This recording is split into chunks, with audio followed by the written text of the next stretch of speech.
It was like any other day. For both me and Japan, it was March 31st. It was then a little birdie told me that Sonic the Hedgehog was going into a completely new direction. Then it happened on what the Japanese call April 1st. But me, I was still living the life of March 31st. That was until I learned about Sonic's new direction. He was murdered.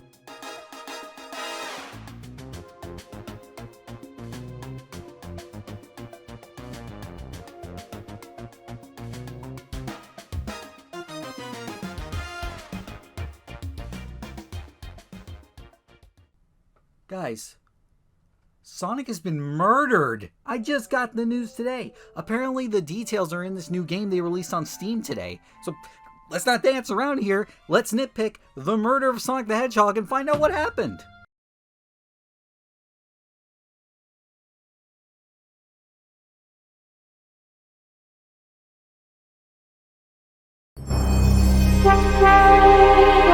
Sonic's murder is awfully loud. Let's turn that down a little bit. Well, after that murder on my ears, I meet my character, who's a butler on a train that I name apparently. I then was introduced to the conductor in the dining car, who exclaimed he was going into a retirement, and I can see why, because this train only has 3 meals on it. A single chili dog, a bowl of ramen, and a chicken cordon bleu? Whatever the fuck that is, I don't know food. I'm not Rorden Gamzee. After a quiz to make sure I remembered all 3 things on the menu, the conductor explains that this is not a passenger train, but a train exclusively made for certain events, with today's being a murder mystery.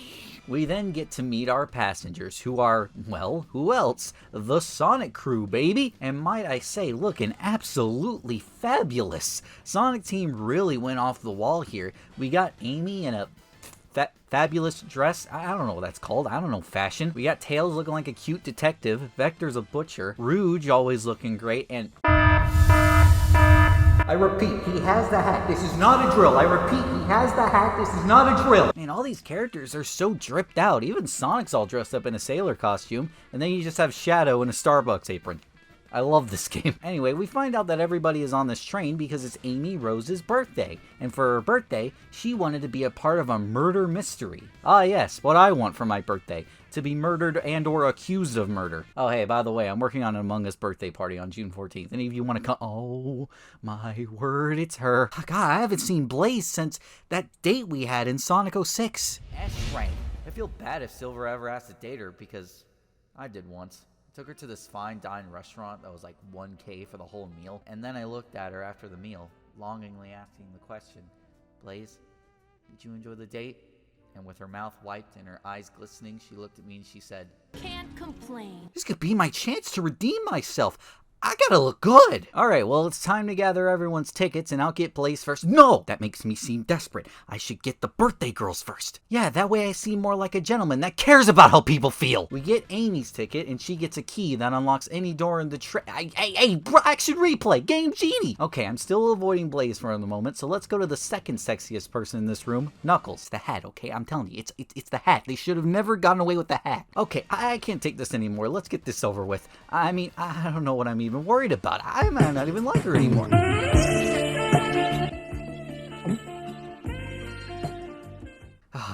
Okay, just get the ticket, and we barely asked for it and she just gave it to us. A princess such as myself must always be punctual. Why are you looking at me like that? Okay, just play it cool. We took an L this time, but we'll bring it back in later. I'll just take a bow because she's a princess as a sign of respect, and then I'll be on my way. What are you doing? Please get up. Good grief, I'm not getting anywhere. I'll get everyone else's, and now it seems Vector has lost his, and someone put it in the napkin dispenser. How did you manage that, Vector? And he says we're both alright. I just found your ticket and saved you from being kicked off this train. I think I'm a little bit more than just okay. But hey, I spent $2,000 on a date and just got a can't complain, so maybe I'm just the sensitive type. Finally, after getting everyone's tickets, it's time for the games to begin, as everybody takes a look at their lore cards to get in character. Maybe that's how Scott Cawthon keeps making shit up at FNAF. Sonic's the captain, Tails is the detective, Knuckles is the sheriff, Espio's a poet, and I'm just a lonely, sad individual who's just happy to be here. I would have thought it was the other way around. While everybody everybody is out mingling and the murderer does his thing, we learn a little more about Tails and Amy's lore cards, where Tails had a flickie that joined Dr. Eggman, which is very sad and emotional, and then you have Amy, who's just a nosy individual. Do you even change that? That just sounds accurate. Oh my god. Taco Bell's coming back! The train's still moving. Also likely! It's so fast! Grab onto something! Hold on.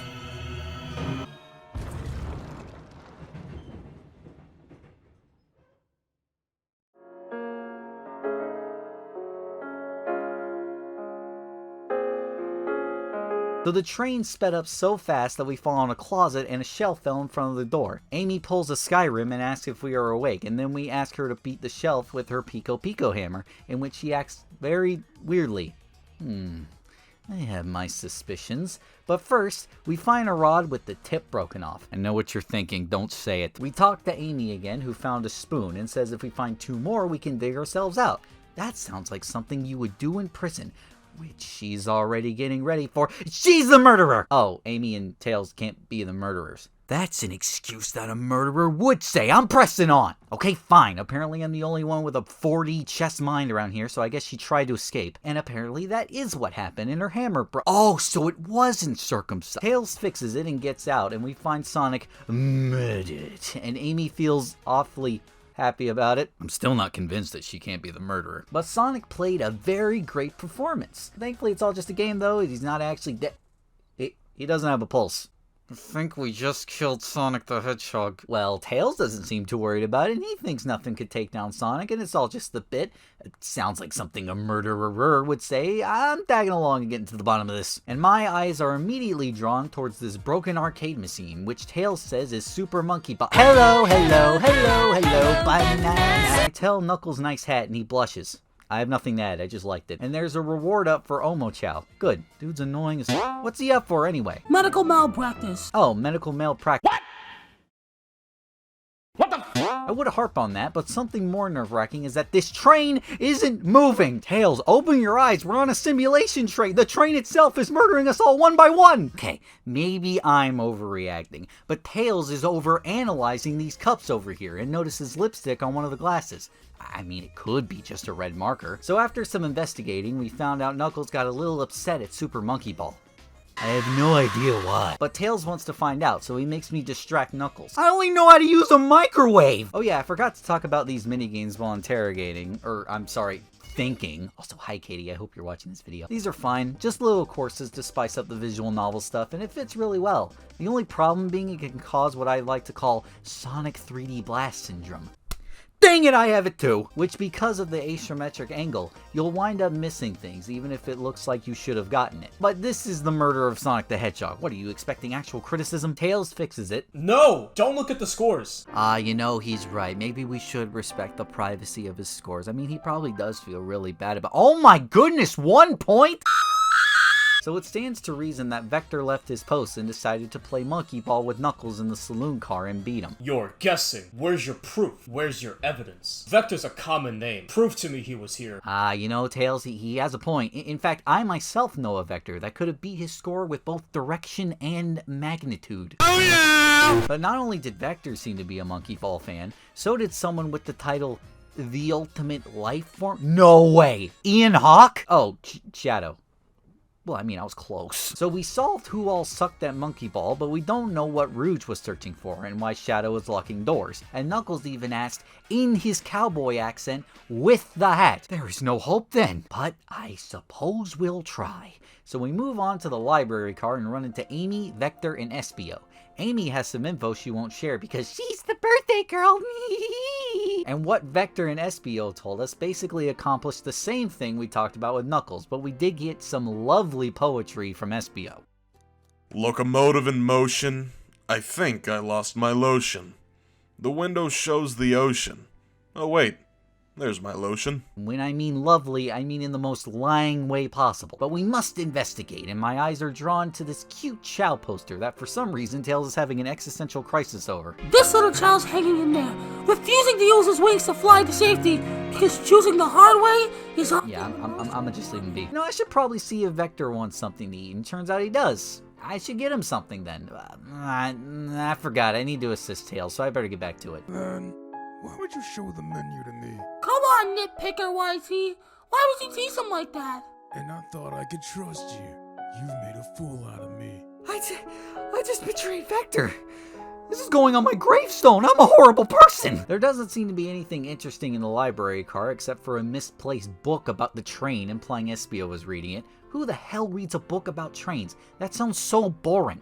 That sounds like something a murderer would do. Interrogate! We quiz him to make sure he was reading it the entire time, and we ask him a question about the refund policy, which are not accepted unless you're over the age of 65. Because we all know that when you're the age of 65 and only age of 65, these veins can just drop out of nowhere. He proves he's read the book and says that Vector was the only one who saw him reading it, but Tails seems to think he's a bit of a liar. You thought I was gonna say sex, didn't you? And asked me to show the evidence. Hey, you're laying the accusations. Present your own evidence. I'm starting to see why your old partner left, because you're a f***ing pussy. But fine, I present, and now he's asking me to help him get his thoughts in order. May I remind you all I can do is microwave ramen? Which, hey, is a pretty good skill. I mean, they don't even tell you how to do it in the back of the pack. We get our thoughts in order, and Vector says Crocs are natural gamers. See, I just thought they were meant for your feet. No wonder I lose at Fortnite when they go missing. Espio has a little bit of an anxiety attack over not seeing Shadow, but we proved his innocence and moved on to the next car. But not after one more poem from Espio. May the breeze drift you towards success. That was one sentence! We finally make it to the casino car and... oh,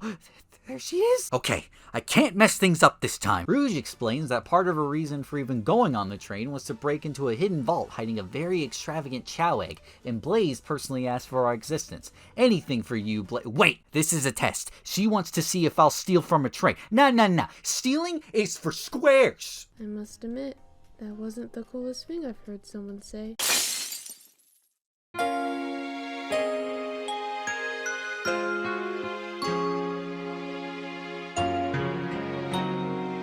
What a way to kick a man while he's down. What was that? The only thing less dignifying is running out of money and having to resort to starting an OnlyFans. So after that absolute slaughter I just got, I decided to give in and help with the heist. The team has yet to get a key from the guard, and I suggest to distract them, in which Rouge says we're all charming enough for it to work, and I appreciate it so much I smile. And then Blaze says I don't know how to take a compliment. Oh, I know how to take a compliment, but some of us just appreciate nice gestures more often. We asked Blaze to be the distraction, in which he says, In my life, I've never let a single person down.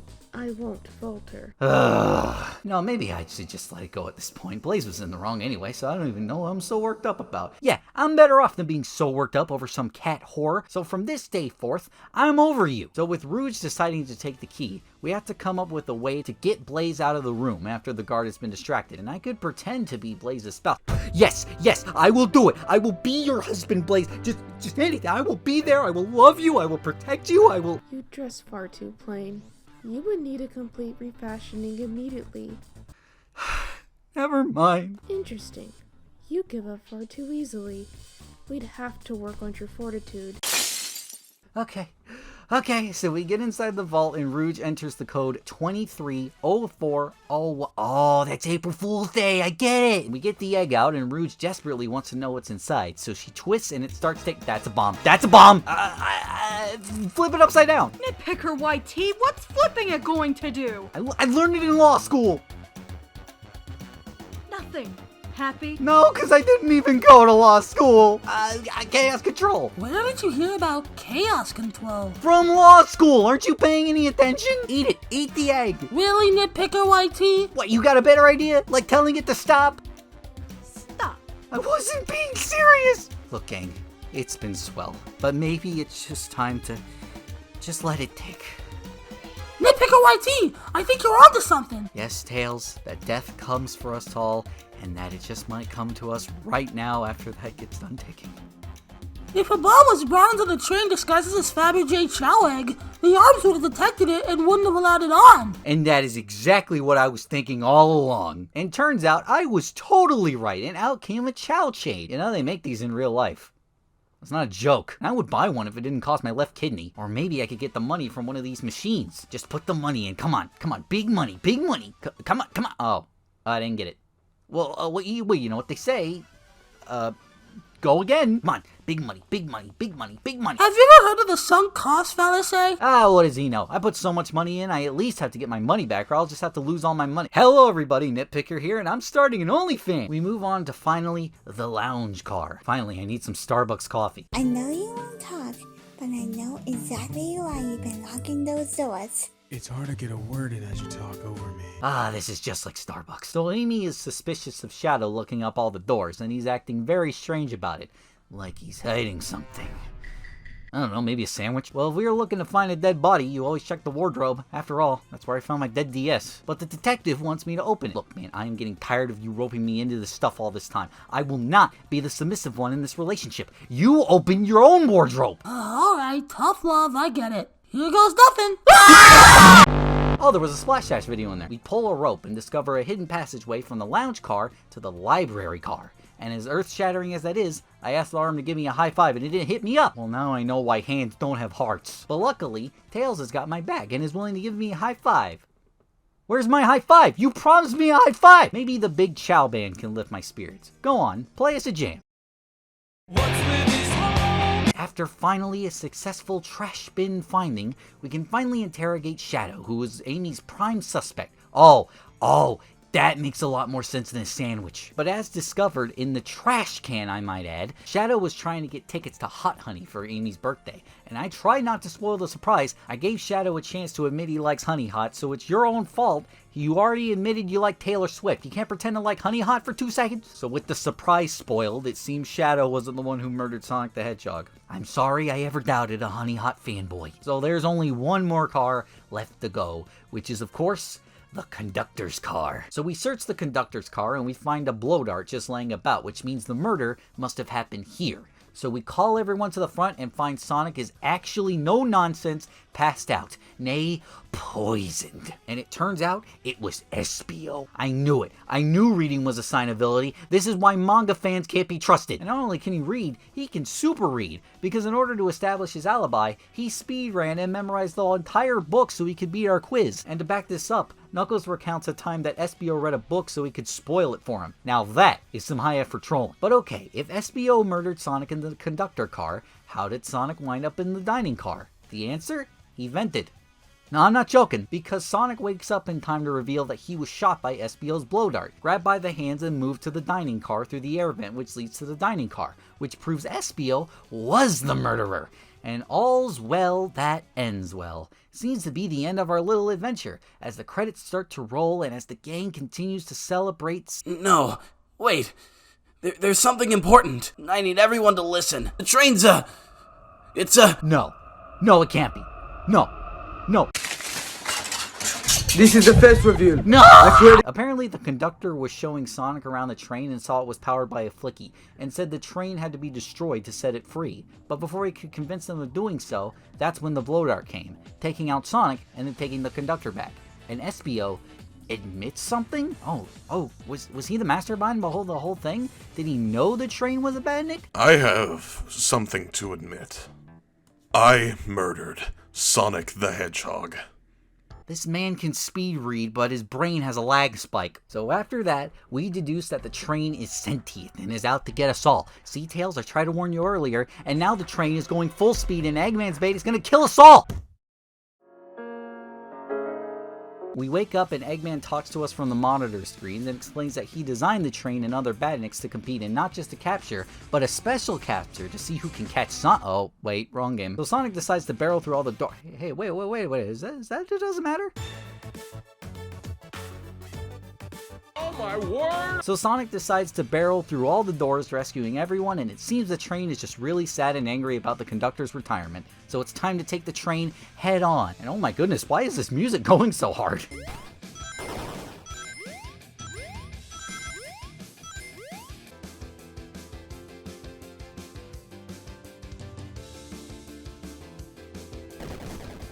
Yeah, according to my calculations, yeah. What? Tails gets the flicky out, Amy smashes the front of the train, we arrive at the station all safe, excited, Sonic gets Amy a cake. Oh, okay, I know Sonic is fast and all, but how did the bakery make the design that fast? They all celebrate Amy's birthday with a cute group photo. They all celebrate Amy's birthday with a cute group photo, and we have finally, solve the mystery of who murdered Sonic the Hedgehog. Oh no, they didn't. How dare you melt my heart like this? Okay, to be completely serious here, the murder of Sonic the Hedgehog might just be one of my favorite Sonic games. No, I'm not saying it's better than Sonic Frontiers, Sonic Adventure 2, or even Unleashed, but the game made me feel something in a Sonic game I haven't felt since Sonic Heroes. Just pure joy of seeing all these characters interact with each other with no real big threat. Something just so casual, and just seeing all these characters be themselves and each one of them getting the spotlight. I guess it's just because of how bad Sonic has been with our characters between Sonic 06 and only slightly fixing things in Sonic Frontiers that just makes me feel this way. I'm genuinely hoping we get more stuff like this. Not only do I want to get more love for these characters in the mainline games, but I can tell Sonic's social team had a huge amount of passion making this, and I really want them to make more stuff and not just as silly April Fool's jokes. I applaud Katie and her team for somehow getting this greenlit. Most companies would see a dumb project like this and just say, "No, that's not worthwhile, get that out of here." But goodness, SEGA really is a cool company when they feel like it. More of this, SEGA, please, from here on out. So I watched over the horizon as the sun settled. I recollected my journey, a day where I solved the mystery of murder and grew a deeper connection with the characters I loved. Sonic, Tails, Knuckles, Amy, Rouge, Vector, Espio, even coming to grips with the knowledge that me and the fiery Princess Blaze were never meant to be after all. Okay, maybe not. But it doesn't matter anyway, because the person like me could never love anyway. For the only mystery that a detective can't solve is the mystery of love.